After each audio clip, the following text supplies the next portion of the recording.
Hi, I'm Brendan Homan, coming to you from Toowoomba, the capital city of the world. Hey look, I always love selling people's houses, and of course it's a very exciting time for the sellers. They can think they're about to move on to the next chapter in their lives, pull out the champagne bottle, pop the cork and start celebrating. But look, I also set them up that things can go wrong.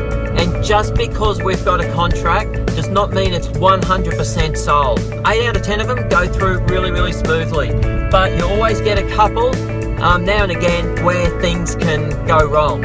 And sometimes it's the obvious thing in that the buyer does not get finance, or something comes up in the building and pest inspection which they're not happy with. Quite often finance does eventually happen. It does get approved, but it could take 2 or 3 attempts through different banks for them to get that approval, and of course that requires a couple of extensions. And I tell you what I see happen a lot more times than you might think is that buyers lose their jobs. They sign a contract, buy a new home, think their job's safe, and lo and behold, then next thing they find that they are made redundant or their hours are cut. And of course they're a little bit uneasy going into a mortgage without knowing how secure their income is.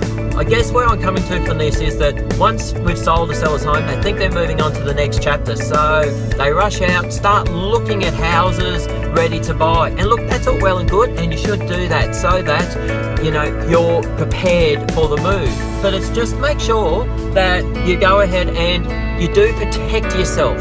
And there's a clause that you can put into that contract you're buying, which basically says that the house you're buying is subject to the successful completion of the house contract you've just signed. And the reason why it's important to put this clause in is that if something happens, it gives you an out from buying that next property, or it just saves you being in default of that next contract.